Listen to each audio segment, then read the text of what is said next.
ਧੰਨ ਵਾਹਿਗੁਰੂ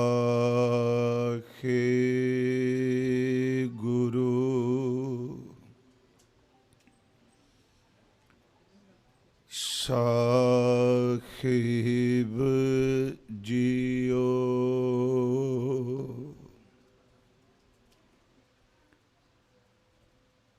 ਹਮ ਮੈਲੇ ਤੁਮ ਉਜਲ ਕਰਤੇ,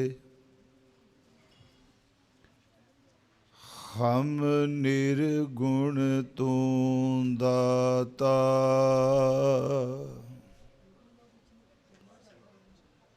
ਹਮ ਮੂਰਖ ਤੁਮ ਚਤੁਰ ਸਿਆਣੇ, ਤੂ ਸਰਬ ਕਲਾ ਕਾ ਗਿਆਤਾ। ਮਾਧੋ ਹਮ ਐਸੇ ਤੂ ਐਸਾ, ਹਮ ਪਾਪੀ ਤੁਮ ਪਾਪ ਖੰਡਨ। ਨੀਹ ਕੋ ਠਾਕੁਰ ਦੇਸਾ, ਡੰਡੌਤ ਬੰਦਨ ਅਨਿਕ ਵਾਰ। ਸਰਬ ਕਲਾ ਸਮਰਥ, ਡੋਲਨ ਤੇ ਰਾਖੋ ਪ੍ਰਭੂ। ਨਾਨਕ ਦੇ ਕਰ ਹੱਥ, ਡੋਲਨ ਤੇ ਰਾਖੋ ਪ੍ਰਭੂ। ਨਾਨਕ ਦੇ ਕਰ ਹੱਥ। ਪਰਮ ਸਨਮਾਨਯੋਗ ਚਵਰ ਛਤਰ ਤਖਤ ਦੇ ਮਾਲਿਕ, ਜੁਗੋ ਜੁਗ ਅਟਲ ਸਾਹਿਬ ਸ਼੍ਰੀ ਗੁਰੂ ਗ੍ਰੰਥ ਸਾਹਿਬ ਸੱਚੇ ਪਾਤਸ਼ਾਹ ਜੀ ਦੀ ਪਾਵਨ ਪਵਿੱਤਰ ਹਜ਼ੂਰੀ ਅੰਦਰ ਅੱਜ ਦੇ ਇਸ ਵਿਸ਼ੇਸ਼ ਗੁਰਮਤਿ ਸਮਾਗਮ ਦੀ ਆਪ ਜੀ ਹਾਜ਼ਰੀ ਭਰ ਰਹੇ ਹੋ। ਅੱਜ ਆਪ ਸਮੂਹ ਸੰਗਤ ਨੂੰ ਗੁਰਮਤਿ ਅਨੁਸਾਰ ਸਮੇਂ ਦੀ ਜੋ ਵੰਡ ਹੈ, ਨਵੇਂ ਸਾਲ ਦੀ ਬਹੁਤ ਬਹੁਤ ਵਧਾਈ ਹੋਵੇ। 31 ਦਸੰਬਰ ਨੂੰ ਈਸਵੀ ਸਨ ਜਦੋਂ ਸਾਲ ਨਵਾਂ ਚੜ੍ਹਦਾ ਹੈ, ਤੇ ਅਸੀਂ ਇੱਕ ਦੂਜੇ ਨੂੰ ਕਈ ਦਿਨ ਪਹਿਲਾਂ ਤਿਆਰੀ ਕਰਨੇ ਆ, ਕੀ ਲਿਖ ਕੇ ਪਾਵਾਂਗੇ, ਕਿਵੇਂ ਵਧਾਈ ਦੇਣੀ ਹੈ। ਪਰ ਸਮੇਂ ਦੀ ਵੰਡ ਗੁਰਮਤਿ ਅਨੁਸਾਰ ਅੱਜ ਸਾਡਾ 12 ਮਾਹ ਦੇ ਸਾਲ ਦਾ ਪਹਿਲਾ ਦਿਨ ਹੈ। ਅੱਜ ਚੇਤ ਦਾ ਮਹੀਨਾ ਆਰੰਭ ਹੋਇਆ ਹੈ, ਤੇ ਮੈਨੂੰ ਇਹ ਭਲੀ ਭਾਂਤ ਪਤਾ ਹੈ, ਕੋਈ ਦੋ ਰਾਵਾਂ ਨਹੀਂ, ਕਿ ਤਕਰੀਬਨ ਨਿਊਜ਼ੀਲੈਂਡ ਦੀਆਂ ਸਟੇਜਾਂ 'ਤੇ ਤਕਰੀਬਨ ਮੈਂ ਕਹਿ ਰਿਹਾ, ਨਾ ਤਾਂ ਮਹੀਨਾ ਪੜ੍ਹਿਆ ਜਾਂਦਾ, ਨਾ ਉਹਦੀ ਵਿਆਖਿਆ ਕੀਤੀ ਜਾਂਦੀ ਹੈ। ਤੇ ਇਹ ਵੀ ਪਤਾ ਹੈ ਵੀ ਇਸ ਗੱਲ ਦਾ ਭੈ ਦੇ ਕੇ ਵੀ ਸਿੱਖ ਸੰਕਰਾਂਤ ਦਾ ਪੁਜਾਰੀ ਨਹੀਂ। ਮੈਂ ਖੁੱਲ੍ਹ ਕੇ ਕਹਿਣਾ ਚਾਹੁੰਦਾ, ਯਾਦ ਰੱਖਿਓ, ਸਿੱਖ ਸੰਕਰਾਂਤ ਦਾ ਪੁਜਾਰੀ ਨਹੀਂ, ਪਰ ਸਿੱਖ ਗੁਰੂ ਗ੍ਰੰਥ ਸਾਹਿਬ ਦੇ ਸ਼ਬਦ ਦਾ ਪੁਜਾਰੀ ਤਾਂ ਹੈ ਨਾ। ਤੇ ਗੁਰੂ ਗ੍ਰੰਥ ਸਾਹਿਬ ਦਾ ਸ਼ਬਦ ਕਹਿੰਦਾ ਵੀ ਜਦੋਂ ਮਹੀਨਾ ਚੜ੍ਹੇ ਤੇ ਆਹ ਗੱਲ ਮੇਰੀ ਧਿਆਨ ਨਾਲ ਸੁਣ ਕੇ ਜਾਈ। ਅੱਜ ਮੈਨੂੰ ਇਸ ਗੱਲ ਦੀ ਪ੍ਰਸੰਨਤਾ ਕਿ ਕੁਦਰਤੀ ਤੌਰ ਤੇ ਦੀਵਾਨ ਵੀ ਅੱਜ ਚੇਤ ਦੀ ਆਰੰਭਤਾ ਤੇ ਆ ਗਿਆ ਹੈ, ਤੇ ਮੈਂ ਇਸ ਦੀਵਾਨ ਵਿੱਚ ਵੀ ਤੇ ਅੱਗੇ ਜਿੱਥੇ ਜਾਣਾ ਉੱਥੇ ਵੀ ਮੈਂ ਸਿਰਫ ਇੱਕੋ ਸਬਜੈਕਟ ਰੱਖਣਾ ਚਾਹੁੰਦਾ। ਆਪ ਜਿਤਨੇ ਗੁਰੂ ਚਰਨਾਂ ਵਿੱਚ ਹਾਜ਼ਰ ਹੋ, ਕਿਰਪਾ ਕਰੋ, ਅਸੀਸ ਬਖਸ਼ੋ, ਕੋਈ ਵੀ ਰਸਨਾ ਵਿਰਵੀ ਵਾਂਝੀ ਨਾ ਰਹੇ। ਉਂਝ ਵੈਸੇ ਦਿੱਲੀ ਦੇ ਇਤਿਹਾਸਕ ਸਥਾਨ ਜਿੰਨੇ ਉੱਥੇ ਇਤਿਹਾਸਕ ਸਥਾਨ ਨੇ, ਆਪ ਜੀ ਦੇ ਘਰ ਲਾਈਵ ਚੱਲਦਾ ਦਰਬਾਰ ਸਾਹਿਬ, ਉੱਥੇ ਕਿੰਨੀ ਵਾਰੀ 12 ਮਾਹ ਦਾ ਇਹ ਪਾਠ ਕੀਤਾ ਜਾਂਦਾ।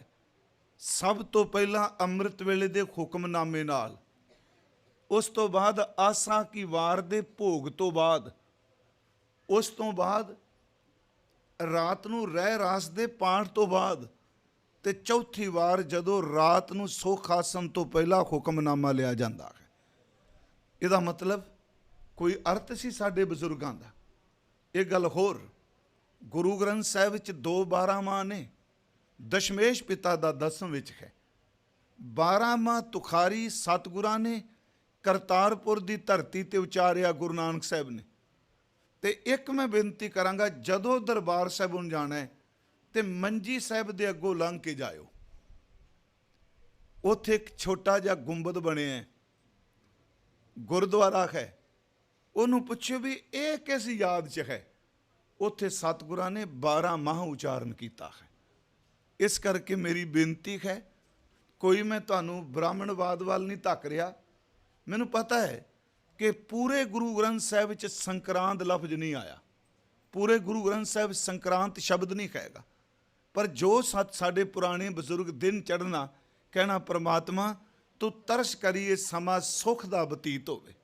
ਆਓ ਸਾਧ ਸੰਗਤ, ਭਾਵੇਂ ਭਾਈ ਸਾਹਿਬ ਤਾਂ ਮੈਂ ਜੋ ਸ਼ਬਦ ਸੁਣਿਆ, ਬਹੁਤ ਜਨਮ ਵਿਛਰੇ ਥੇ ਮਾਧੋ, ਇਹ ਜਨਮ ਤੁਮਾਰੇ ਲੇਖੇ, ਕਹਿ ਰਵਿਦਾਸ ਆਸ ਲਗ ਜੀਵੋਂ ਚਿਰ ਭਇਓ ਦਰਸ਼ਨ ਦੇਖੇ। ਪਰ ਮੈਂ ਆਪ ਜੀ ਦੇ ਸਨਮੁਖ ਇਸ ਦੀਵਾਨ ਵਿੱਚ ਵੀ ਅਰਜ਼ ਕਰਾਂਗਾ, ਤੇ ਮੈਂ ਯਤਨ ਕਰਾਂਗਾ ਘੰਟਾ ਜ਼ਰੂਰ ਸਮਾਂ ਲਾਵਾਂ, ਕਿਉਂਕਿ ਅੱਗੇ ਜਾ ਕੇ ਫਿਰ ਕਥਾ ਕਰਨੀ ਹੈ।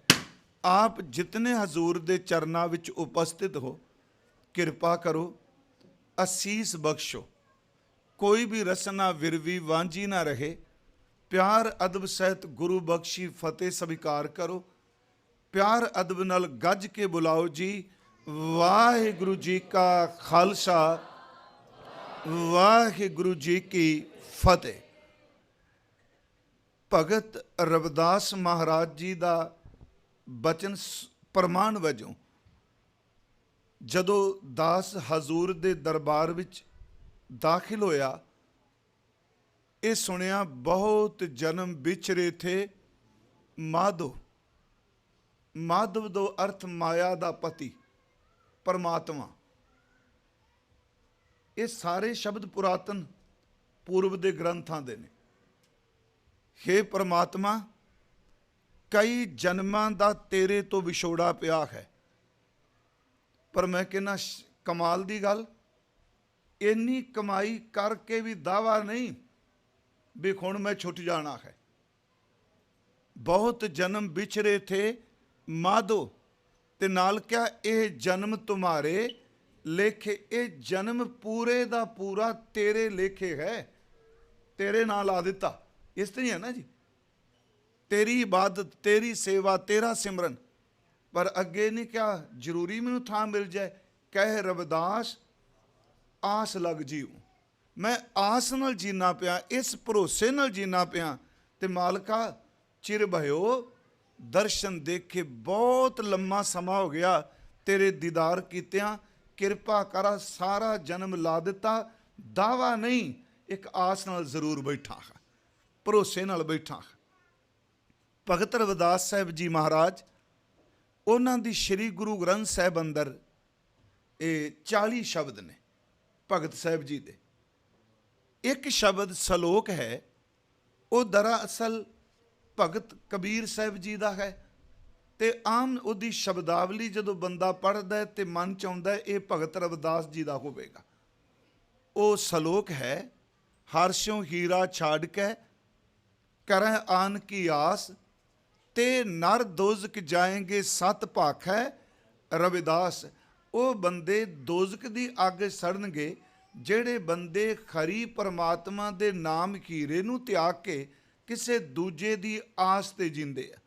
ਹੁਣ ਜਦੋਂ ਸਤ ਭਾਖੈ ਰਵਿਦਾਸ ਆਇਆ, ਇਹ ਕਿਹਾ ਵੀ ਭਗਤ ਜੀ ਦਾ, ਉਂਝ ਵੈਸੇ ਕਈ ਸੱਜਣ ਨੂੰ ਮੰਨਦੇ ਆ ਭਗਤ ਜੀ ਦਾ, ਉਂਝ ਇਹ ਸ਼ਲੋਕ ਕਬੀਰ ਜੀ ਦਾ ਹੈ, ਕਿਉਂਕਿ ਭਗਤ ਸਾਹਿਬ ਜਿਹੜੇ ਨਾ ਜੀ ਗੁਰੂ ਗ੍ਰੰਥ ਸਾਹਿਬ ਦੇ, ਮੈਂ ਸੋਚਣਾ ਉਹ ਇੱਕ ਦੂਜੇ ਦਾ ਜ਼ਿਕਰ ਬਹੁਤ ਕਰਦੇ ਆ। ਕਈ ਥਾਵਾਂ ਤੇ ਜੇ ਭਗਤ ਰਵਿਦਾਸ ਜੀ ਨੇ ਉਹ ਕਬੀਰ ਦਾ ਜ਼ਿਕਰ ਕਰਨਗੇ, ਕਬੀਰ ਜੀ ਨਾਮਦੇਵ ਜੀ ਦਾ ਜ਼ਿਕਰ ਕਰਨਗੇ, ਜੈਦੇਵ ਦਾ ਜ਼ਿਕਰ ਕਰਨਗੇ, ਕਿਉਂਕਿ ਅੰਦਰੋਂ ਜੁੜੀਆਂ ਹੋਈਆਂ ਪਵਿੱਤਰ ਆਤਮਾਵਾਂ ਅਭੇਦ ਨੇ। ਉਹਨਾਂ ਦਾ ਕੋਈ ਈਰਖਾ ਨਹੀਂ ਕਿ ਮੈਂ ਇਕੱਲਾ ਭਗਤਾਂ, ਮੇਰੇ ਤੋਂ ਬਿਨਾ ਕੋਈ ਦੂਜਾ ਹੈ ਹੀ ਨਹੀਂ।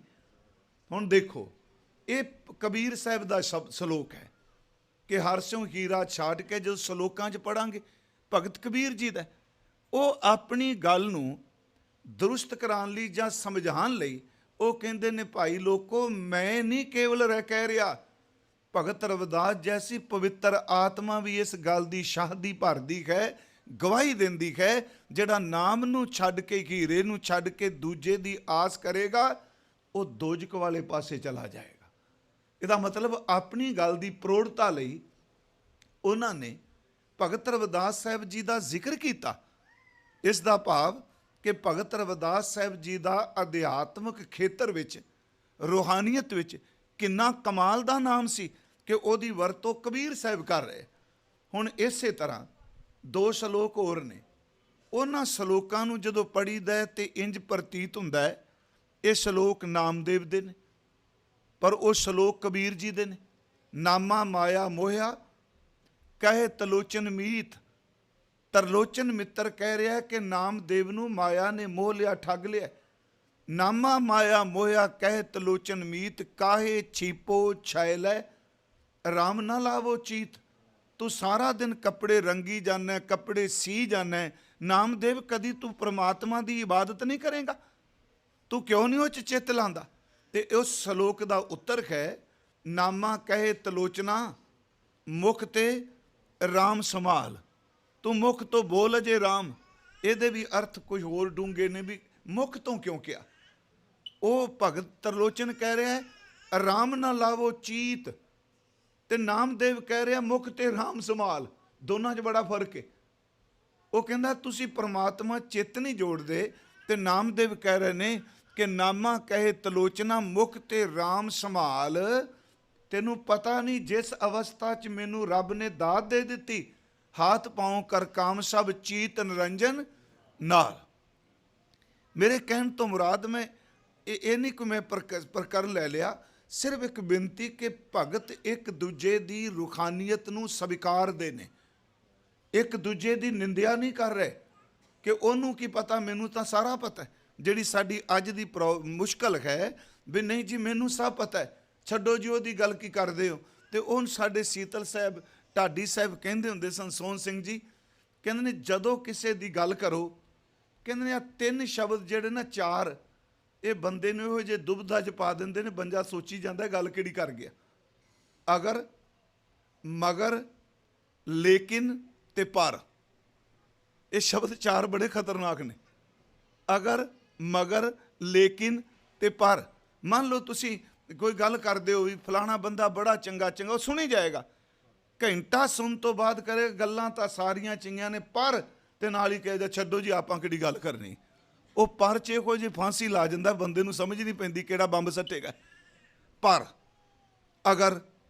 ਅਗਰ ਵੀ ਬੜਾ ਸੰਸੇ ਵਾਲਾ ਸ਼ਬਦ ਹੈ, ਮਗਰ ਤੇ ਲੇਕਿਨ। ਮੈਂ ਆਪ ਨੂੰ ਜਿਹੜੀ ਬੇਨਤੀ ਕਰਾਂਗਾ ਜੀ, ਦੇਖੋ ਭਗਤ ਜਿਹੜੇ ਨੇ ਉਹ ਦੂਜੇ ਦੀ ਹੋਂਦ ਦੀ, ਰੂਹਾਨੀਅਤ ਦੀ ਹੋਂਦ ਨੂੰ ਸਵੀਕਾਰਦੇ ਨੇ। ਉਹ ਇਹ ਨਹੀਂ ਕਹਿ ਰਹੇ ਕੇਵਲ ਮੈਂ ਖਾਂ। ਮੈਂ ਆਪ ਨੂੰ ਬੇਨਤੀ ਕਰਾਂ ਕਿ ਇੱਕ ਸ਼ਬਦ ਮੈਂ ਹੋਰ ਪੜਾਂਗਾ, ਇੱਕ ਦੋ। ਭਗਤ ਰਵਿਦਾਸ ਸਾਹਿਬ ਦੀ ਬਾਣੀ 40 ਸ਼ਬਦ ਨੇ ਗੁਰੂ ਗ੍ਰੰਥ ਸਾਹਿਬ 'ਚ, ਕਬੀਰ ਸਾਹਿਬ ਦੇ ਸੈਂਕੜੇ ਸ਼ਬਦ ਨੇ, ਤੇ ਰਹਿਣ ਵਾਲੇ ਦੋਨੋਂ ਇੱਕੋ ਧਰਤੀ ਦੇ ਨੇ, ਬਨਾਰਸ ਰਹਿੰਦੇ ਆ। ਕਬੀਰ ਸਾਹਿਬ ਆਪਣੇ ਅੰਤਲੇ ਸਮੇਂ ਬਨਾਰਸ ਨੂੰ ਛੱਡ ਕੇ ਗੋਰਖਪੁਰ ਤੋਂ ਅੱਗੇ ਵੇ ਉਹਨੂੰ ਮਗਹਰ ਕਹਿੰਦੇ ਆ, ਹੜੰਬਾ ਕਹਿੰਦੇ ਆ। ਉਂਝ ਵੈਸੇ ਉਸ ਸ਼ਹਿਰ ਦਾ ਨਾਮ ਬਦਲ ਕੇ ਹੁਣ ਕਬੀਰ ਨਗਰ ਰੱਖ ਦਿੱਤਾ ਹੈ। ਦਾਸ ਉੱਥੇ ਕਥਾ ਕਰਕੇ ਹੈ ਜਿੱਥੇ ਕਬੀਰ ਜੀ ਨੇ ਅੰਤਲੇ ਸਮੇਂ ਆਪਣਾ ਚੋਲਾ ਛੱਡਿਆ। ਉੱਥੇ ਮੈਂ ਹੈਰਾਨ ਹਾਂ ਕਿ ਇੱਕ ਪਾਸੇ ਮੁਸਲਮਾਨ ਬੈਠੇ ਨੇ ਜਗ੍ਹਾ ਤੇ, ਦੂਜੇ ਪਾਸੇ ਕਬੀਰ ਪੰਥੀ ਬੈਠੇ ਨੇ। ਦੋਨਾਂ ਦੀ ਕੰਧ ਸਾਂਝੀ ਹੈ। ਸੁਣੋ, ਜਿਹੜੇ ਮੁਸਲਮਾਨ ਨੇ ਉਹਨਾਂ ਨੇ ਕਬਰ ਬਣਾਈ ਹੈ, ਕਬੀਰ ਪੰਥੀਆਂ ਨੇ ਸਮਾਧ ਬਣਾਈ ਹੈ। ਕਮਾਲੀ, ਕਮਾਲਾ ਤੇ ਲੋਈ ਦੀਆਂ ਕਬਰਾਂ ਵੀ ਉੱਥੇ ਨੇ ਤੇ ਕੰਧ ਸਾਂਝੀ ਹੈ। ਇੱਕ ਗੁਫਾ ਹੈ ਉੱਥੇ। ਉਹ ਦੱਸਣ ਵਾਲੇ ਕਹਿੰਦੇ ਸਨ ਕਿ ਕਬੀਰ ਜੀ ਅੰਤਲੇ ਸਮੇਂ ਇਸ ਗੁਫਾ 'ਚ ਬੈਠਦੇ ਰਹੇ। ਤੇ ਮੈਂ ਪੁੱਛਿਆ ਜੀ ਕਿਉਂ? ਕਹਿੰਦੇ ਨੂੰ ਹੁਣ ਅਸਾਂ ਬੰਦ ਕਰ ਦਿੱਤੀ। ਦਾਸ ਦੇ ਮਨ 'ਚ ਆਇਆ ਕਿ ਇਹਨਾਂ ਤਾਂ ਬੰਦ ਕਰ ਦਿੱਤੀ, ਇਸ ਗੁਫਾ ਦੇ ਅੰਦਰ ਕਿੰਨੀ ਜ਼ਬਰਦਸਤ ਔਰਾ ਹੋਵੇਗਾ ਕਬੀਰ ਦਾ ਕਿ ਜਦੋਂ ਉਹਨਾਂ ਚੋਲਾ ਛੱਡਿਆ ਕਿਸ ਰੰਗ 'ਚ ਰੱਤੇ ਹੋਣਗੇ ਉਹ। ਤੇ ਉਹਨਾਂ ਨੇ ਉੱਥੇ ਜਾ ਕੇ ਕੋਈ ਸ਼ਬਦ ਉਚਾਰਨ ਕੀਤੇ। ਇੱਕ ਸ਼ਬਦ ਹੈ, ਸਗਲ ਜਨਮ ਸ਼ਿਵਪੁਰੀ ਗਵਾਇਆ, ਮਰਤੀ ਬਾਰ ਮਗਹਰ ਉਠਾਇਆ, ਜਿਉਂ ਜਲ ਛੋੜ ਭਇਓ ਬਾਹਰ ਮੀਨਾ, ਪੂਰਬ ਜਨਮ ਹੋ ਤਪ ਕਾ ਹੀਨਾ, ਬਹੁਤ ਬਰਸ ਤਪ ਕੀਆ ਕਾਂਸ਼ੀ, ਮਰਨ ਭਇਆ ਮਗਹਰ ਕੀ ਬਾਸੀ। ਉਹਦਾ ਇੱਕ ਕਾਰਨ ਸੀ। ਇਹ ਉਹ ਜ਼ਰੂਰਤ ਕਰ ਸਕਦਾ ਜਿਹਦੇ ਸੀਨੇ 'ਚ ਰੱਬ ਨੇ ਨਾਮ ਦਾ ਇਹ ਪ੍ਰਚੰਡ ਜੋਤ ਬਾਲੀ ਪਈ। ਜਿੰਨੇ ਤੁਸੀਂ ਸ਼ਹੀਦਾਂ ਨਾਲ ਸ਼ਬਦ ਗੁਰੂ ਗ੍ਰੰਥ ਸਾਹਿਬ ਜੋ ਪੜ੍ਹਦੇ ਹੋ ਨਾ ਗੁਰਮੁਖੋ, ਕੀਰਤਨੀਏ, ਉਹ ਜ਼ਿਆਦਾ ਸ਼ਬਦ ਕਬੀਰ ਦੇ ਨੇ। ਯਾਦ ਰੱਖੋ, ਗਗਨ ਦਮਾਮਾ ਬਾਜਿਓ ਕਬੀਰ ਜੀ ਦਾ ਹੈ। ਸੂਰਾ ਸੋ ਪਹਿਚਾਨੀਐ ਜੋ ਲਰੈ ਦੀਨ ਕੇ ਗੇਤ ਕਬੀਰ ਜੀ ਦਾ ਹੈ। ਜਗਮਗ ਛਾੜ ਰੇ ਮਨ ਬੌਰਾ, ਅਬ ਤੋ ਜਰੈ ਮਰੈ ਸਿਧ ਪਾਈਐ, ਲੀਨੋ ਖਾਤ ਸੰਧੌਰਾ ਕਬੀਰ ਜੀ ਦਾ ਹੈ। ਕਬੀਰ ਐਸੀ ਹੋਏ ਪਰੀ ਮਨ ਕੋ ਭਾਵਤ ਕੀਨ, ਮਰਨੇ ਤੇ ਕਿਆ ਡਰਪਨਾ ਜਬ ਹਾਥ ਸਿੰਧੋਰਾ ਲੀਨ। ਕਬੀਰ ਜੀ ਦਾ ਹੈ। कबीर मोहे मरने का चाओ है, ये कबीर जी दा है।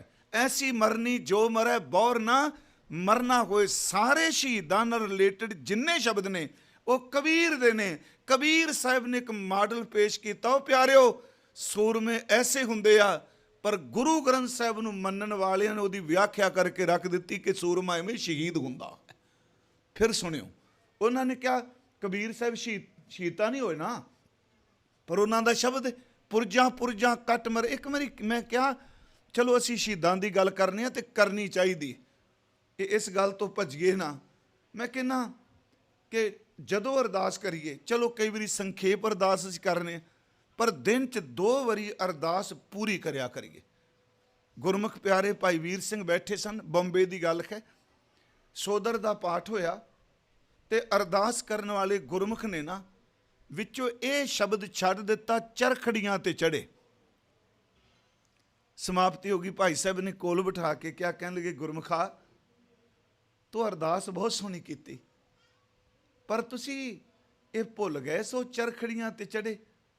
ते नाल ही कहंदे ने एक बंदे नूं 10 मिनट भवांटली दवाइए, भवांटली समझ गया ना, कमाइए, उहदे सिर दा की हाल हुंदा है। ते जिन्हां नूं कई कई दिन चरखड़ियां ते घुमांदे रहे, रोज चगा चाड़ना फिर ला लेना, उन्हां दी कमाई किन्नी कु होवेगी। अगली गल जिहड़ी उन्होंने कई कहण लगे, जे घट्टो घट्ट उन्हां नूं याद जरूर करो। मैं आप नूं बेनती जिहड़ी कर लगा कि गुरु ग्रंथ साहिब च जिन्ने शब्द ने, 2-3 सिर्फ उदाहरणां देंगा यादियां ने, क्योंकि अपना विशा सिर्फ गुरु ग्रंथ साहिब दा शब्द ही हुंदा है। हुण कबीर जी दा एक शब्द है, करवत भला ना करवट तेरी, आसा राग च है। लाग गले सुन बेनती मेरी, 2 शब्द ने, करवत ते करवट। करवत दा अर्थ है आरा, ते करवट दा अर्थ है पिठ करनी, पासा मारना, करवट लैनी है ना। कहंदे ने आरा चंगा लगदा है पर पिठ ना करी। कैसे कमाल दे बचन। करवत भला, आरा चल जाए भला है, ना करवट तेरी, तेरी पिठ नहीं बर्दाश्त होनी, आरा बर्दाश्त हो जाएगा। ला गले सुन बेनती मेरी, हाँ वारी मुख फेर प्यारे, करवट दे मोको काहे को मारे। अगला बचन, जो तन चीरै तेरी खातर, कोई कहे भी तेरा बंद बंद कटना है तो अंग ना मोरूं, मैं अपने हथ नूं पिछे नहीं खिंचांगा। पिंड परै तो प्रीत ना तोरूं, जे पूरे शरीर के टुकड़े टुकड़े कर दे, मैं तां भी प्रीत नहीं छड्डांगा। मेरे मन च शीशगंज साहब कथा करदे एक दिन आया, मैं सोचा मना शब्द मैं भी पढ़ना, पर सच एवे आरा भला है पिठ ना करी। 10 नवंबर 1675 ਨੂੰ ਦਿਨੇ 10-11 ਵਜੇ ਹਜ਼ੂਰ ਪਿੰਜਰੇ 'ਚ ਨੇ, ਸਾਹਮਣੇ ਖਲੋਤਾ ਭਾਈ ਮਤੀ ਦਾਸ ਉਹਨੂੰ ਪੁੱਛਦੇ ਨੇ, ਦੱਸ ਤੇਰੀ ਇੱਛਾ ਕੀ? ਕਹਿੰਦਾ ਬਸ ਇੱਕ ਕੰਮ ਕਰਿਓ, ਜਦੋਂ ਆਰਾ ਚਲਾਓਗੇ ਮੇਰਾ ਮੂੰਹ ਮੇਰੇ ਗੁਰੂ ਦੇ ਪਿੰਜਰੇ ਵੱਲ ਕਰ ਦਿਓ, ਉਹਨੂੰ ਲੁਕਾਓ ਨਾ, ਆਰੇ ਤੋਂ ਵੱਧ ਦੁੱਖ ਲੱਗਣਾ ਜੇ ਉਹਨੂੰ ਮੈਂ ਦੇਖਿਆ ਨਾ ਤਾਂ। ਕਿ ਇਸ ਸ਼ਲੋਕ ਸ਼ਬਦ ਦੀ ਵਿਆਖਿਆ ਭਾਈ ਮਤੀ ਦਾਸ ਨਹੀਂ ਕਰ ਰਹੇ, ਭਾਵੇਂ ਪੰਜਾਬੀ ਦੇ ਸ਼ਾਇਰ ਨੇ ਲਿਖਿਆ ਕਿ 2 ਉਂਗਲਾਂ ਜਦ ਸੀਸ ਵਿੱਚ ਆਏ ਆਰੇ ਪਾਇਆ ਚੀਰ। ਮਤੀ ਦਾਸ ਜੀ ਬੋਲਦੇ ਸੁਣ ਕਾਜੀ ਧਰ ਧੀਰ, ਰੋਮ ਰੋਮ ਵਿੱਚ ਮੈਂਡੜੇ ਪ੍ਰੀਤਮ ਵਸਿਆ ਆਪ, ਆਰਾ ਮੈਨੂੰ ਭਾਂਦਾ ਧਰਮ ਛੱਡਣਾ ਪਾਪ। ਟੁਕੜੇ ਇਸ ਸਰੀਰ ਦੇ ਕਰੇ ਜੇ ਲੱਖ ਕਰੋੜ, ਤਾਂ ਵੀ ਧਰਮ ਨਾ ਛੋੜ ਸਾ, ਤੇਰਾ ਦੀਨ ਨਹੀਂ ਲੋੜ। ਆਰਾ ਪਿਆਰਾ ਲਗਤ ਹੈ ਕਰਵਤ ਭਲਾ, ਨਾ ਕਰਵਟ ਤੇਰੀ। ਆਰਾ ਪਿਆਰਾ ਲਗਤ ਹੈ ਕਾਰਾਂ ਕਰੋ ਬਣਾਏ, ਸਿਰ ਜਾਂਦਾ ਤੇ ਜਾਨ ਦੇ ਮੇਰਾ ਸਿੱਖੀ ਸਿਦਕ ਨਾ ਜਾਏ। ਹੁਣ ਇਹਦੀ ਵਿਆਖਿਆ ਕਰਵਤ ਭਲਾ ਤੇ ਜੋ ਮਤੀ ਦਾਸ ਕਰ ਗਿਆ ਮੇਰੇ ਵਰਗਾ ਗਿਆਨੀ ਕਰ ਜੂਗਾ? ਮੈਂ ਤਾਂ ਸ਼ਬਦ ਬੋਲ ਰਿਹਾ। ਮੈਂ ਫਿਰ ਬੇਨਤੀ ਕਰਾਂਗਾ ਗੁਰਮੁਖੋ, ਇਸ ਗੁਰੂ ਗ੍ਰੰਥ ਸਾਹਿਬ ਵਿੱਚ ਜੋ ਕੁਝ ਲਿਖਿਆ ਹੈ ਇਹ ਕੇਵਲ ਥਿਊਰੀ ਨਹੀਂ, ਇਹਨੂੰ ਗੁਰੂਆਂ ਨੇ ਭਗਤਾਂ ਨੇ ਕਮਾਇਆ। ਅੱਜ ਤੱਕ ਸਾਡੇ ਗੁਰਸਿੱਖ ਮਹਾਂਪੁਰਖ ਸ਼ਹੀਦ ਇੱਕ ਇੱਕ ਸ਼ਬਦ ਦੀ ਵਿਆਖਿਆ ਕਿਤੇ ਨਾ ਕਿਤੇ ਖਲੋਤੇ ਕਰੀ ਜਾ ਰਹੇ। ਹੁਣ ਅਗਲਾ ਸ਼ਬਦ ਮੈਂ ਵਰਤਿਆ ਕਿ ਜੋ ਤਨ ਚੀਰੈ। ਜੇ ਮੰਨ ਲਓ ਤੂੰ ਮੇਰੇ ਤਨ ਨੂੰ ਕੱਟਣ ਲੱਗਾ ਤੇ ਮੈਂ ਹੱਥ ਪਿੱਛੇ ਨਹੀਂ ਖਿੱਚਾਂਗਾ। ਮੇਰੇ ਮਨ 'ਚ ਉਦੋਂ ਆਇਆ ਜੋ ਤਨ ਚੀਰੈ ਤੋ ਅੰਗ ਨਾ ਮੋਰੂ, ਮੈਂ ਹੱਥ ਪਿੱਛਾ ਨਹੀਂ ਮੋੜਾਂਗਾ। ਤੇ ਮੈਨੂੰ ਭਾਈ ਮਨੀ ਸਿੰਘ ਯਾਦ ਆ ਜਾਂਦੇ ਆ। ਮੈਂ ਐਤਕੀ ਜਦੋਂ ਲਾਹੌਰ ਗਿਆ ਮੈਂ ਕਿਹਾ ਮੈਨੂੰ ਪਰ ਗੁਰਮੁਖੋ ਥਾਂ ਖਤਮ ਹੋ ਚੱਲੀ, ਕਬਜ਼ਾ ਕਰ ਲਿਆ ਦੁਕਾਨਾਂ ਵਾਲਿਆਂ ਨੇ। ਹੁਣ ਉੱਥੇ ਮੈਨੂੰ ਜਦੋਂ ਕਹਿੰਦੇ ਨੇ ਮੈਂ ਕੱਟੇਗਾ ਮੈਂ ਹੱਥ ਨਹੀਂ ਖਿੱਚਾਂਗਾ, ਮੈਨੂੰ ਉਸ ਵੇਲੇ ਯਾਦ ਆ ਗਿਆ ਜਲਾਦ ਇੱਥੇ ਮਾਰਨ ਲੱਗਾ ਗੁੱਟ ਤੇ ਟੋਕਾ। ਭਾਈ ਸਾਹਿਬ ਨੇ ਨਾਲ ਫੜ ਕੇ ਕਿਹਾ ਉਹ ਗੱਲ ਸੁਣ, ਇੱਥੋਂ ਬੰਦ ਸ਼ੁਰੂ ਹੁੰਦਾ, ਇੱਥੋਂ ਨਹੀਂ ਹੁੰਦਾ। ਪਹਿਲਾ ਪੋਟਾ ਆ, ਦੂਜਾ ਆ, ਤੀਜਾ ਇਹ, ਚੌਥਾ ਆ, ਅਗਾਂ ਚੱਲ। ਸੱਚੀ ਮੁੱਚੀ ਜੀ ਜੋ ਤਨ ਚੀਰੈ ਤੋ ਅੰਗ ਨਾ ਮੋਰੂ। ਜਦੋਂ ਬਾਬਾ ਬੰਦਾ ਸਿੰਘ ਬਹਾਦਰ ਬਾਰੇ ਹੋਇਆ ਤੇ ਇੱਕ ਦਿਨ ਪਾਠ ਕਰਦੇ ਸ਼ਬਦ ਆਇਆ ਵਿਛੋਹੇ ਜ਼ੰਬੂਰ ਖਵੇ ਨਾ ਵੰਜਨ ਗਾਖੜੇ। ਇਹ ਤੁਕ ਸੁਣਿਓ। ਜੰਬੂਰ ਬੜਾ ਭੈੜਾ ਦੁੱਖ ਜੇ ਪਿਆਰਿਓ, ਗਰਦਨ ਵੱਢ ਦੇਣੀ ਕੰਮ ਨਿਬੜ ਜਾਂਦਾ। ਜ਼ੰਬੂਰ ਆਪ ਨੂੰ ਪਤਾ ਹੈ ਕਿ ਜੰਬੂਰ ਪਲਾਸ ਦੀ ਤਰ੍ਹਾਂ ਨਾ ਤਿੱਖਾ, ਉਹਨੂੰ ਬਲਦੀ ਕੋਈ ਭੱਠੀ 'ਚ ਤਪਦੇ ਕੋਲਿਆਂ 'ਚ ਉਹਨੂੰ ਗਰਮ ਕਰਦੇ ਆ, ਲਾਲ ਕਰਦੇ ਆ, ਕਿਉਂਕਿ ਫਿਰ ਗਰਮ ਲੋਹਾ ਜਿਹੜਾ ਨਾ ਉਹ ਨਾਲ ਹੀ ਮਾਸ ਨੂੰ ਇਸ ਤਰ੍ਹਾਂ ਖਿੱਚਦਾ ਜਿਵੇਂ ਮੋਮਬੱਤੀ ਕਿਤੇ ਅੱਗ ਲੱਗ ਜਾਏ ਤੇ ਮੋਮ ਪਿਘਲਦੀ ਹੈ। ਇਹ ਤਰੀਕਾ ਸੀ ਵੀ ਇੱਕ ਗਰਮ ਦੂਜਾ ਕੱਟੇ। ਭਗਤ ਗੁਰੂ ਗ੍ਰੰਥ ਸਾਹਿਬ ਕਹਿੰਦੇ ਆ ਜੰਬੂਰ ਦਾ ਦੁੱਖ ਬੜਾ ਖਤਰਨਾਕ ਹੈ, ਪਰ ਪਰਮਾਤਮਾ ਜੇ ਤੇਰਾ ਵਿਛੋੜਾ ਨਾ ਪਏ ਤੇ ਜੰਬੂਰ ਦਾ ਦੁੱਖ ਵੀ ਚੱਲ ਜਾਗੇ। ਬਾਬਾ ਬੰਦਾ ਸਿੰਘ ਬਹਾਦਰ ਨੇ ਝੱਲਿਆ। ਮੈਂ ਸਿਰਫ ਆਪ ਨੂੰ ਜਿਹੜੀ ਬੇਨਤੀ ਕਰ ਲੱਗਾ, ਵਿਸ਼ੇ ਤੋਂ ਦੂਰ ਨਹੀਂ ਜਾਵਾਂਗਾ, ਕਿ ਗੁਰੂ ਗ੍ਰੰਥ ਸਾਹਿਬ ਦੀ ਬਾਣੀ 'ਚ ਭਗਤ ਸਾਹਿਬ ਦੇ ਬਚਨ ਇਹਨਾਂ ਮਹਾਂਪੁਰਖਾਂ ਦੇ, ਮੈਂ ਵੈਸੇ ਬੋਲਣਾ ਹੋਰ ਸੀ ਕੁਛ, ਜਦੋਂ ਨਾ ਪੜ੍ਹਿਆ ਨਾ ਵੀ ਬਹੁਤ ਜਨਮ ਵਿਛੜੇ ਇੱਥੇ ਬਾਦ ਵਾਹਿਗੁਰੂ ਏਡਾ ਵੱਡਾ ਤਰਲਾ। ਤੇ ਗੁਰੂ ਅਰਜਨ ਸਾਹਿਬ ਨੇ ਅੱਜ ਤਰਲਾ ਲਿਆ ਕਿਰਤ ਕਰਮ ਕੇ ਵਿਛੜੇ ਕਰ ਕਿਰਪਾ ਮਿਲੋ ਰਾਮ। ਬੜੇ ਜਨਮ ਹੋ ਗਏ ਵਿਛੜਿਆ, ਗੱਲ ਇੱਕੋ ਹੀ ਹੈ ਨਾ, 12ਵਾਂ ਸ਼ੁਰੂ ਤੋਂ ਹੁੰਦਾ। ਹੁਣ ਕਬੀਰ ਸਾਹਿਬ ਜਿਹੜੇ ਨੇ ਰੂਹਾਨੀਅਤ ਵਿੱਚ ਯਾਦ ਰੱਖਿਓ, ਕਈ ਵਾਰੀ ਭਗਤ ਦਾ ਗੁਰਮੁਖ ਦਾ ਬਾਹਰ ਦੇ ਬੋਲਣ ਦਾ ਤਰੀਕਾ ਵੱਖਰਾ ਵੱਖਰਾ ਹੁੰਦਾ ਹੈ। ਕਈ ਗੁੱਸੇ 'ਚ ਬੋਲਦੇ ਆ, ਇੰਜ ਲੱਗਦਾ ਵੀ ਬੜੇ ਕ੍ਰੋਧਿਤ ਨੇ, ਕਈ ਬੜੇ ਨਿਮਰਤਾ 'ਚ ਬੋਲਦੇ ਆ, ਤੇ ਕਈ ਨਿਮਰਤਾ ਦੇ ਥੱਲੇ ਇੰਨਾ ਕੁ ਕਪਟ ਕਰ ਜਾਂਦੇ ਆ ਬੰਦੇ ਦੀ ਜੇਬ ਕੱਟ ਕੇ ਲੈ ਜਾਂਦੇ ਆ। ਇਸ ਤਰ੍ਹਾਂ ਵੀ ਬਾਬਾ ਜੀ ਨੇ ਕਿਹਾ ਸਿਆਮਲੰਗ ਮਦਰ ਮਨੁੱਖਿਅੰਗ ਰਿਧਿਅੰਗ ਭੂਮ ਵੈਰ ਨੇ। ਕਹਿੰਦੇ ਸੋਹਣਾ ਚਿਹਰਾ ਹੋਵੇ, ਮਿੱਠਾ ਵੀ ਬੋਲੇ ਤੇ ਨਿਭ ਕੇ ਵੀ ਚੱਲੇ। ਸਿਆਮਲੰਗ ਮਦਰ ਮਨੁੱਖਿਅੰਗ ਮਹਾਰਾਜ ਕਹਿੰਦੇ ਨੇ ਉਹਨਾਂ ਦਾ ਅੰਦਰ ਜਿਹੜਾ ਨਿਰਮਲ ਨਾ ਹੋਵੇ। ਰਿਧਿਅੰਗ ਭੂਮ ਵੈਰ ਨੇ, ਨਿਵੰਤ ਹਵੰਤ ਮਿਥਿਆ, ਨਾਨਕ ਚੇਤਨੰਗ ਸਾਧ ਸਵਜਨੇ ਸੰਤ ਜਨ। ਉਹਨਾਂ ਦੀ ਨਿਮਰਤਾ ਤੋਂ ਸੁਚੇਤ ਰਹਿੰਦੇ ਆ। ਉਹਨਾਂ ਨੂੰ ਪਤਾ ਹੈ ਵੀ ਇਹਦਾ ਝੁਕਣਾ ਵੀ ਕਿਤੇ ਮੇਰੇ ਪੈਰ ਨਾ ਵੱਢ ਕੇ ਚਲਾ ਜਾਏ, ਉੱਥੇ ਝੁਕਣ ਨੂੰ ਸਵੀਕਾਰ ਨਹੀਂ ਕੀਤਾ। ਮੈਂ ਥੋੜ੍ਹੀ ਜਿਹੀ ਬੇਨਤੀ ਕਰਾਂਗਾ, ਸੁਣਿਓ ਇਸ ਗੱਲ ਨੂੰ। ਬੜੇ ਐਸੇ ਗੁਰਸਿੱਖ ਅੱਜ ਵੀ ਦੇਖੇ ਕਈ ਮਿਲਦੇ ਆ ਜੀ, ਜਿਹੜੇ ਸਿੱਧੀ ਜੀ ਗੱਲ ਕਰਨਗੇ ਠਾ ਕਰਕੇ, ਤੇ ਕਈ ਐਸੇ ਜੀ ਨਿਮਰਤਾ 'ਚ ਬੜੇ ਮਿੱਠੇ ਬੋਲਣਗੇ। ਫਿਰ ਬੰਦੇ ਦੇ ਮਨ 'ਚ ਆਉਂਦਾ ਵੀ ਇਹ ਪਹੁੰਚਿਆ ਹੋਣਾ ਹੈ, ਇਹ ਨਹੀਂ ਪਹੁੰਚਿਆ ਹੋਣਾ। ਪਰ ਆਪਾਂ ਤੋਲਦੇ ਰਹਿੰਦੇ ਹਾਂ ਨਾ। ਤੇ ਉਂਝ ਸੱਚੀ ਗੱਲ ਹੈ, ਮੈਂ ਤੇ ਕਦੀ ਕਿਸੇ ਨੂੰ ਕਹਿੰਦਾ ਵੀ ਇਹ ਪਹੁੰਚਿਆ ਨਹੀਂ ਪਹੁੰਚਿਆ, ਤਾਂ ਮੈਂ ਕਹਾਂ ਜੇ ਮੈਂ ਪਹੁੰਚਿਆ ਹੋਵਾਂ। ਸਟੇਜ ਤੇ ਕਹਿੰਦੇ ਨੇ ਵੀ ਇਹ ਪੂਰਨ ਬ੍ਰਹਮ ਗਿਆਨੀ ਨੇ, ਇਸ ਤਾਂ ਮੈਂ ਇੱਕ ਵਾਰੀ ਕਿਹਾ ਪੂਰਨ ਬ੍ਰਹਮ ਗਿਆਨੀ। ਤੇ ਮੈਨੂੰ ਯਾਦ ਹੈ ਬਜ਼ੁਰਗ ਸਨ ਇੱਕ ਅਮਰੀਕਾ, ਉਹ ਕਹਿੰਦੇ ਭਾਈ ਸਾਹਿਬ ਜੀ ਤੁਸੀਂ ਬ੍ਰਹਮ ਗਿਆਨੀ? ਮੈਂ ਕਿਹਾ ਮੈਂ ਤੇ ਕਥਾ ਕਰਨਾ। ਕਹਿੰਦੇ ਬ੍ਰਹਮ ਗਿਆਨੀ ਕੀ ਗਤ ਬ੍ਰਹਮ ਗਿਆਨੀ ਜਾਣੇ। ਵੀ ਉਸ ਅਵਸਥਾ ਨੂੰ, ਪਰ ਜੋ ਗੁਰੂ ਗ੍ਰੰਥ ਸਾਹਿਬ ਚੋਂ ਪੜ੍ਹ ਕੇ, ਹੁਣ ਕਬੀਰ ਸਾਹਿਬ ਜਦੋਂ ਬੋਲਦੇ ਆ ਤੇ ਵਿਦਵਾਨ ਜਿਹੜੇ ਯੂਨੀਵਰਸਿਟੀਆਂ ਦੇ, ਉਹ ਕਹਿੰਦੇ ਨੇ ਖਾੜਕੂ ਅੱਖੜ 2 ਸ਼ਬਦ ਵਰਤਦੇ ਆ, ਕਹਿੰਦੇ ਨੇ ਖਾੜਕੂ ਸ਼ਬਦਾਵਲੀ। ਰਵਿਦਾਸ ਸਾਹਿਬ ਤੇ ਕਬੀਰ ਸਾਹਿਬ ਦੇ 2 ਸ਼ਬਦ ਮੈਂ ਰੱਖਣੇ ਨੇ। ਇਹ ਸੁਭਾਅ ਆਪੋ ਆਪਣੇ, ਪਰ ਅੰਦਰੋਂ ਦੋਵੇਂ ਪਹੁੰਚੇ ਤੇ ਇੱਕ ਦੂਜੇ ਦਾ ਜ਼ਿਕਰ ਕਰਦੇ ਆ।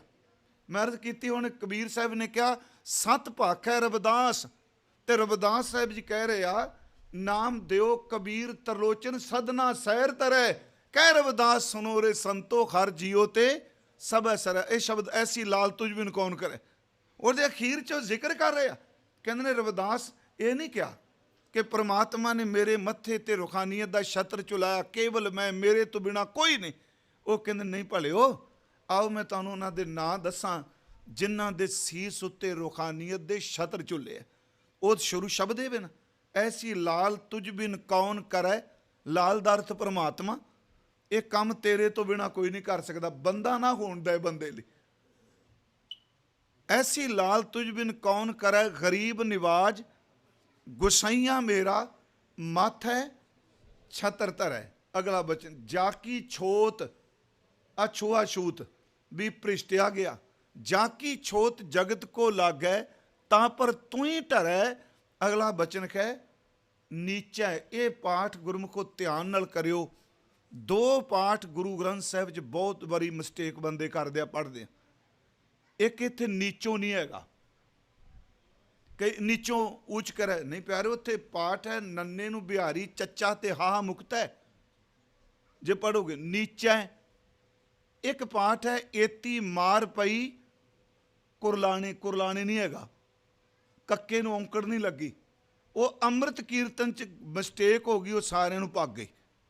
ਗੁਰੂ ਗ੍ਰੰਥ ਸਾਹਿਬ 'ਚ ਪਾਠ ਹੈ, ਅੱਗੇ ਆਵੇਗਾ ਜਦੋਂ ਪੜਾਂਗੇ, ਏਤੀ ਮਾਰ ਪਈ ਕਰਲਾਣੇ, ਕੁਰਲਾਣੇ ਨਹੀਂ, ਪਰ ਸਾਰੀ ਕੱਕੇ ਨੂੰ ਔਂਕੜ ਤਕਰੀਬਨ ਬੋਲਦੇ ਆ। ਮੈਂ ਹੁਣ ਜਿਵੇਂ ਪਾਠ ਹੈ, ਵੈਗੁਰੂ ਮੈਂ ਕੋਈ ਸੰਥਿਆ ਦੀ ਗੱਲ ਨਹੀਂ ਕਰ ਰਿਹਾ, ਤੇ ਇਹ ਗੱਲ ਸਪਸ਼ਟ ਜੇ ਜਿੰਨਾ ਮਰਜ਼ੀ ਮੈਂ ਦਾਅਵਾ ਕਰਾਂ ਵੀ ਮੈਂ ਸ਼ੁੱਧ ਪਾਠ ਕਰ ਲਾਂਗਾ, ਨਹੀਂ। ਪਾਠ ਕਰਕੇ ਪਤਾ ਲੱਗਦਾ ਮੈਂ ਸ਼ੁੱਧ ਨਹੀਂ ਕਰ ਰਿਹਾ।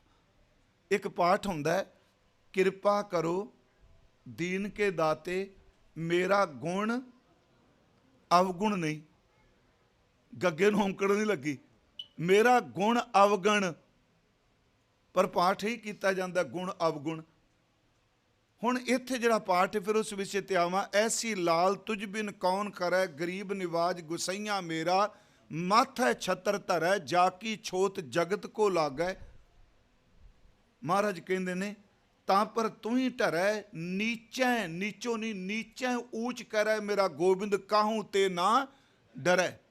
ਅੱਗੇ ਕਮਾਲ ਕਰ ਦਿੱਤੀ, ਕਹਿੰਦੇ ਨੇ ਕੱਲਾ ਮੈਂ ਰਵਿਦਾਸ ਨਹੀਂ, ਨਾਮ ਦਿਓ ਕਬੀਰ ਤਰਲੋਚਨ ਸਦਨਾ ਸੈਨ, 5 ਹੋ ਗਏ ਨਾ, ਤੇ 5 ਦੀ ਬਾਣੀ ਗੁਰੂ ਗ੍ਰੰਥ ਸਾਹਿਬ 'ਚ, 5 ਦੀ ਬਾਣੀ ਹੈ ਨਾ।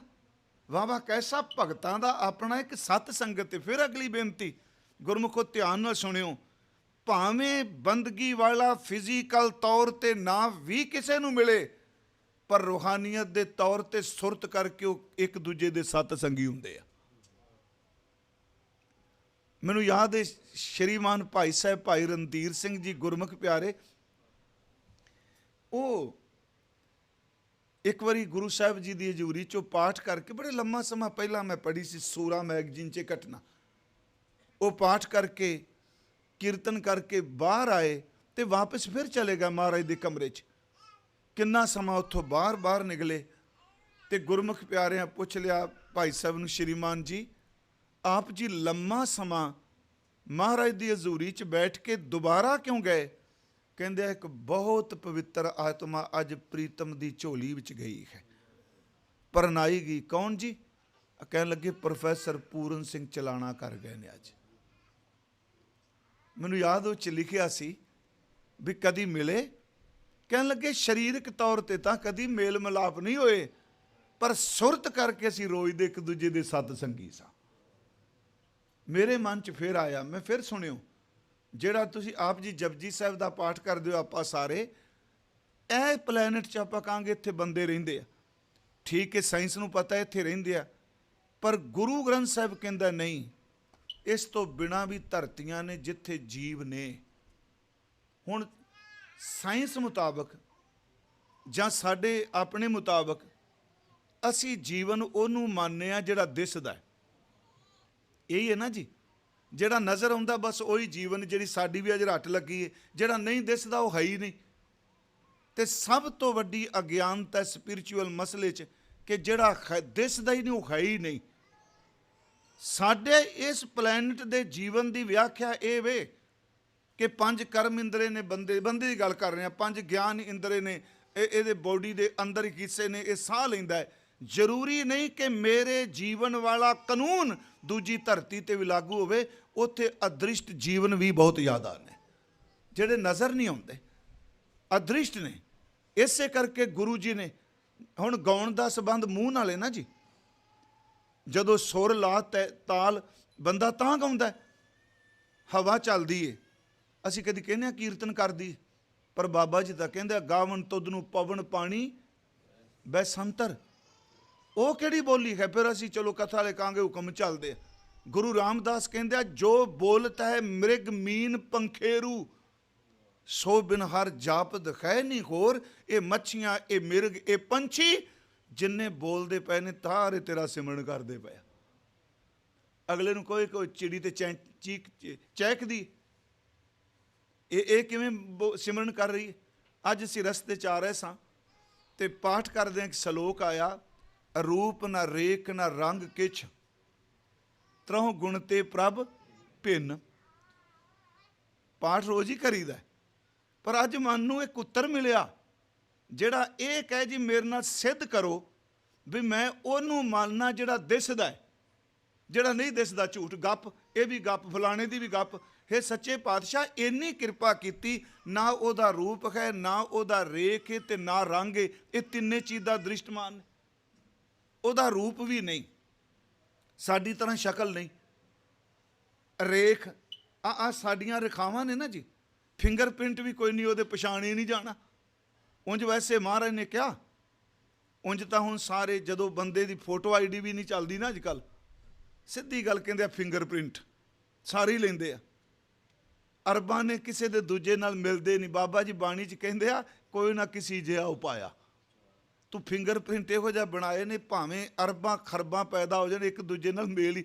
ਮੈਂ ਕਹਿੰਦਾ ਕਿਹੋ ਜੀ ਡਾਈ ਰੱਬ ਨੇ ਲਾਈ, ਰੋਜ਼ ਬਦਲੀ ਜਾਂਦਾ। ਕੋਈ ਬੰਦਾ ਚੀਜ਼ ਬਣਾਉਂਦਾ ਨਾ, ਉਹ ਫੈਕਟਰੀ ਡਾਈ ਲਾਉਂਦਾ ਵੀ ਇਹਦੇ ਮੈਨੂੰ ਨਵੀਂ ਬਣਾਉਣੀ ਪੈਣੀ ਹੈ। ਵਾਹ ਪਰਮਾਤਮਾ, ਤੂੰ ਇਹੋ ਜਿਹਾ ਹੱਥਾਂ ਦੇ ਫਿੰਗਰ ਪ੍ਰਿੰਟ ਰੋਜ਼ ਨਵੇਂ ਕਿੰਨੇ ਜੰਮਦੇ ਪਏ। ਅਰੂਪ, ਰੇਖ ਤੇ ਰੰਗ ਤਿੰਨੇ ਚੀਜ਼ਾਂ ਦ੍ਰਿਸ਼ਟਮਾਨ ਨੇ। ਅਰੂਪ ਨਾ ਰੇਖ ਨਾ ਰੰਗ ਕਿਛ, ਤ੍ਰਿਹੁ ਗੁਣ, 3 ਗੁਣ ਮਾਇਆ ਦੇ, ਰਜ ਗੁਣ, ਤਮ ਗੁਣ, ਸਤ ਗੁਣ, ਤ੍ਰਿਹੁ ਗੁਣ ਤੇ ਪ੍ਰਭ ਭਿੰਨ। ਪਿਆਰਿਓ, ਤਿੰਨਾਂ ਗੁਣਾਂ ਤੋਂ ਤੇ ਤਿੰਨੇ ਜਿਹੜੇ ਦਿਸਦੇ ਨੇ, ਰੂਪ, ਰੇਖ ਅਰ ਰੰਗ, ਤਿੰਨਾਂ ਇਹਨਾਂ ਤੋਂ ਭਿੰਨ ਹੈ। ਹੁਣ ਮੇਰੇ ਵਰਗਾ ਅੱਜ ਦਾ ਗਿਆਨੀ ਕਹਿੰਦਾ ਵੀ ਨਹੀਂ ਮੈਂ ਨਹੀਂ ਮੰਨਦਾ, ਮੈਂ ਤਾਂ ਉਹਨੂੰ ਮੰਨੂਗਾ ਜਿਹੜਾ ਦਿਸੇਗਾ। ਅੱਗੇ ਬਾਬਾ ਗੁਰੂ ਅਰਜਨ ਸਾਹਿਬ ਕਹਿੰਦੇ ਆ ਤੇਰੇ ਵੱਸ ਦਾ ਰੋਗ ਨਹੀਂ। ਇਹਦੀ ਸਮਝ ਵੀ ਉਹਨੂੰ ਪੈਂਦੀ ਹੈ ਜਿਹਦੇ ਤੇ ਆਪ ਉਹ ਪ੍ਰਸੰਨ ਹੁੰਦਾ ਹੈ। ਰੂਪ ਨਾ ਰੇਖ ਨਾ ਰੰਗ ਕਿਛ, ਤ੍ਰਿਹੁ ਗੁਣ ਤੇ ਪ੍ਰਭ ਭਿੰਨ, ਤਿਸੈ ਬੁਝਾਏ ਨਾਨਕਾ। ਇਹਦੀ ਸਮਝ ਤੈਨੂੰ ਕਿੱਥੇ ਪੈਣੀ, ਕਿੱਥੋਂ ਸਿੱਧ ਕਰੇਗਾ? ਤਿਸੈ ਬੁਝਾਏ ਨਾਨਕਾ, ਜਿਸ ਹੋਵੇ ਸੋ ਕੱਲਾ ਪ੍ਰਸੰਨ ਨਹੀਂ, ਸੋ ਪ੍ਰਸੰਨ। ਪ੍ਰਸੰਨ ਵੀ ਹੈ, ਇੰਨਾ ਪ੍ਰਸੰਨ। ਇੱਕ ਪੁੱਤਰ ਹੈ, ਇੱਕ ਸਪੁੱਤਰ ਹੈ। ਤਿਸੈ ਬੁਝਾਏ ਨਾਨਕਾ ਜਿਸ ਹੋਵੇ ਸੋ ਪ੍ਰਸੰਨ। ਜਿਹਦੇ ਤੇ ਪ੍ਰਸੰਨ ਹੋਵੇ ਉਹਨੂੰ ਇਹਦੀ ਗੱਲ ਦੀ ਸਮਝ ਪੈਂਦੀ ਹੈ ਦੂਜੇ ਨੂੰ ਕਿੱਥੇ ਪੈਣੀ।